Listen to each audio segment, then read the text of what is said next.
Hi guys, welcome back to another episode of Trainz Simulator, Trainz 2019.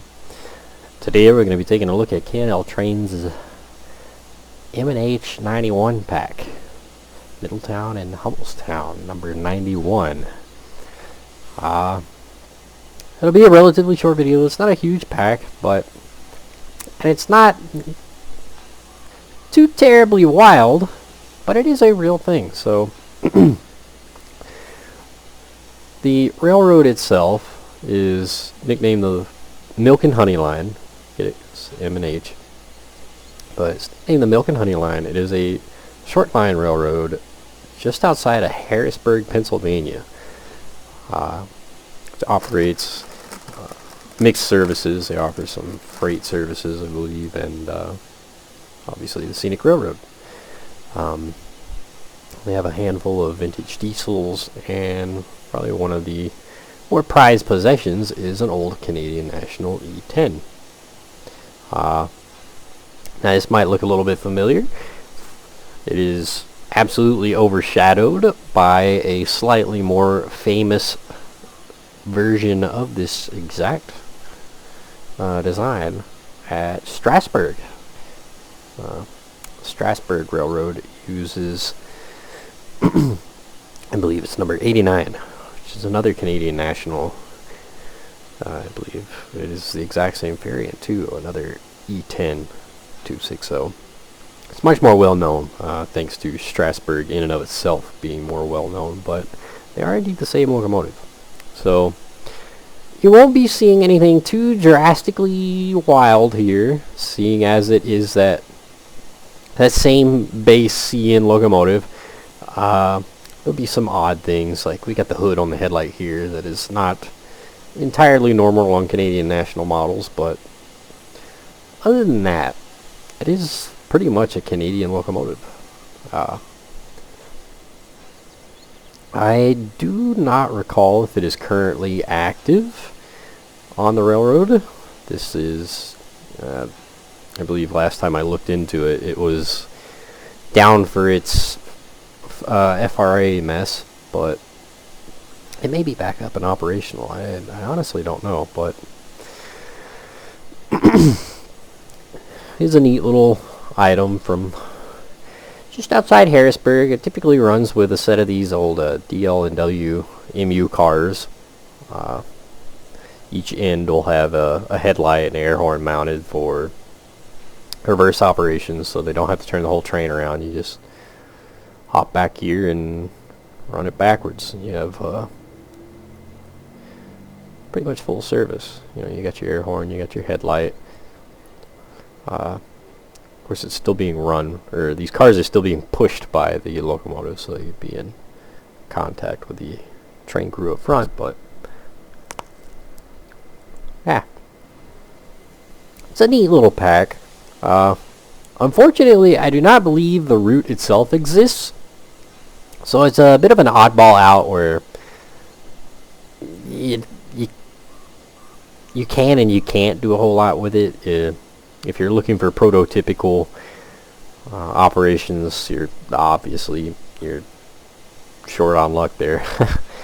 Because I've looked around, I haven't managed to find the route that fits this locomotive, or fits this pack, I should say. There's plenty of routes that fit the locomotive, but the pack itself, I haven't actually found the route in particular that it goes to, so it is a bit of an odd one out, but it's like $4 on K&L right now, so you're not out a whole lot of money for something that's still pretty cool.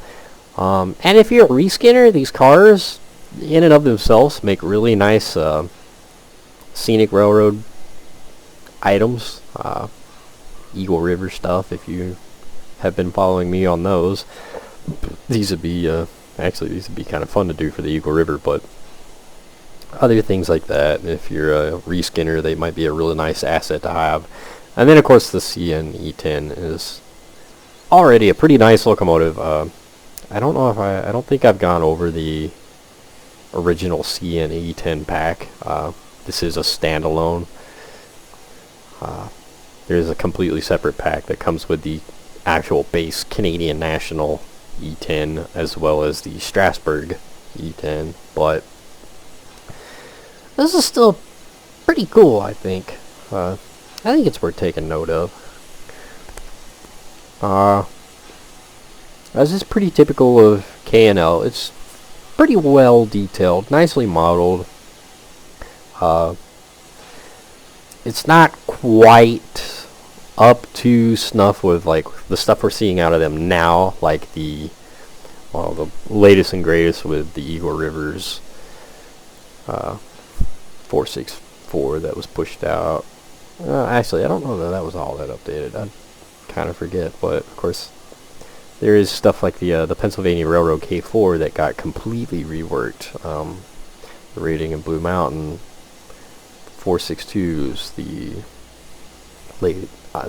new I1s or L2, L1, some other Pennsylvania stuff that I'll get to maybe. I'm not a big Pennsylvania Railroad guy, but I do enjoy this, but it won't have those niceties that some people really like. Like, it doesn't have a custom cab. It's got the standard placeholder cab, and it is very painfully obvious. You can very much see the flat little board here for your back head, but it's not such a problem. If you're like me, you never run in the cab on trains anyway, so it's not a big deal. But for those that like cabs, this might not float your boat. It does have different sounds to match the other locomotive, or the prototype locomotive. It does have a different whistle, and the cars do have their own little sounds. But it is a pretty typical K&L item, so you got your automatic fireman, headlight doesn't look half bad, bell,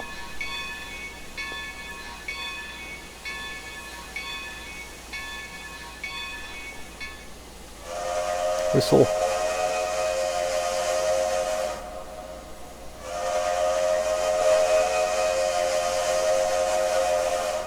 it actually sounds really, really nice. Blow down.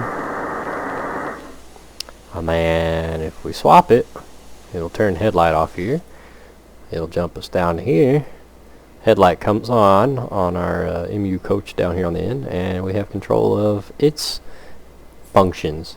It does not have a bell, but it does have the horn.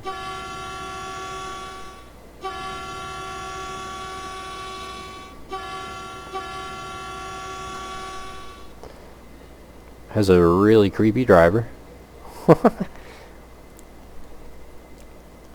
But that's pretty cool, you get full function. I don't think you can open doors or anything yet. These don't have any kind of special things that you can tinker with, but they are nicely detailed.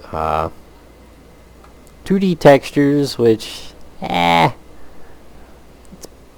doesn't look too terribly out of place as long as it's coupled with similar stuff. If you get into some of the newer stuff, especially the newer, or the newest from K&L, and a lot of the Trainz Forge stuff, the flat textures definitely stand out. Stuff that has 3D rivets, that just really kind of makes this 2D texturing look outdated, but overall it doesn't look half bad. They got a nice little bit of kind of weathering on them, so that it's not an obnoxiously white glare. That doesn't look half bad, honestly. It's got a little bit of fade going on. Speaking of obnoxiously white glare, if you just leave it nice plain and white, that's what it turns out like. But the weathering kind of sets it off, so that's nice. I don't know. Yeah, it's got a little, kind of got a gab view. You're not sitting here with where the driver would. You're kind of sitting in the dead center, but it's not heartbreaking. If we hop into here, we end up in the end over here. Same for that. So let's take it down the road, shall we?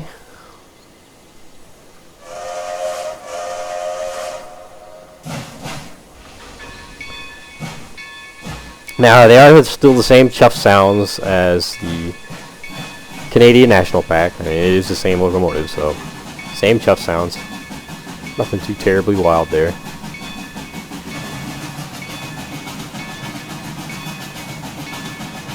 Now, it actually sounds pretty nice.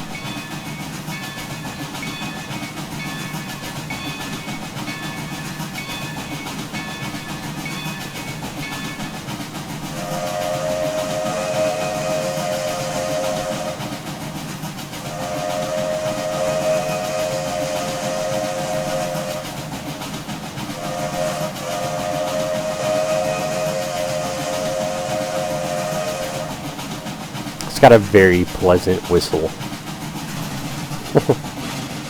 It's an odd thing to say, but it's got a very pleasant sing-songy whistle.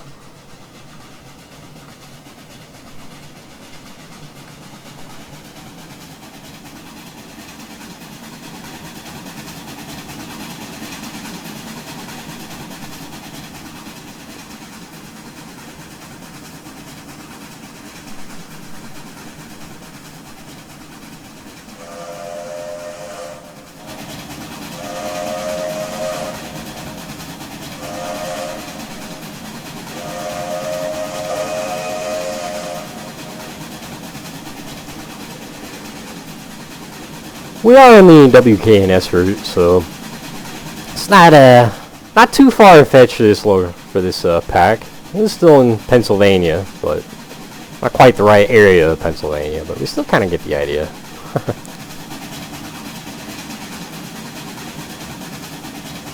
Matter of fact, this is a nice set for the WKNS if you're looking for kind of a fictional setup for this route. Given the reverse operation and whatnot, this makes a really nice little addition for a fictional scene on this route. But it really does sound pretty good. I'm gonna do a little bit of speeding, but it's okay.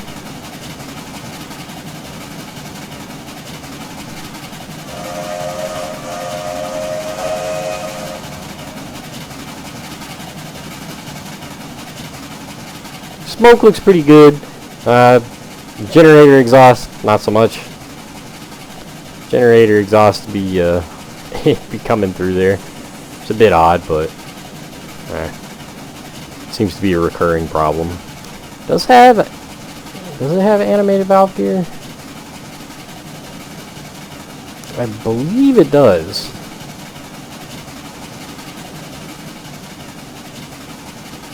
Yeah, it does have animated valve gear.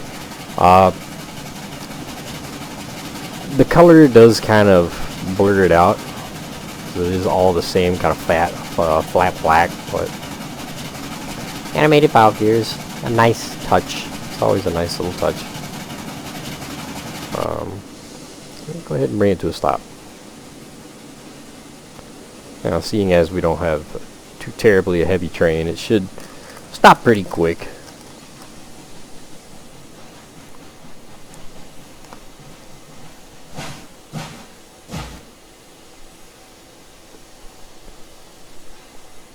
But, yeah. Sounds pretty good. Looks pretty good. Again, it's one that it's a very niche pack. If you're like me, you do a lot of scenic railroad stuff. You like to kind of do the whole heritage museum thing. You'll probably get a lot of use out of this pack. I know I like to use it a lot. It's a real fun combo. If you're a prototypical person, you're not going to get a lot of use out of this pack because there's, to my knowledge, no route for it. But it is like $4, so you're really not out a whole lot. And it's a neat thing to have in your library. So do go check it out on KNL. Yeah, there's not a whole lot more I can say to it. It's just overall neat. if you want to learn more about it, of course, you can go check out the website. This is an active surviving train set. Like I said, I don't remember if the locomotive has been or is finished with its whole inspection period, but it does survive. It is actively used whenever inspections are cleared. Same for the cars. So do go check it out. Check it out on K&L's website.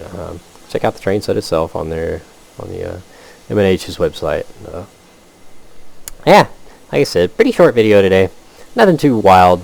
Something kind of different. Something that I was fiddling around with today. So hope you guys enjoyed the video, and I will see you guys next time.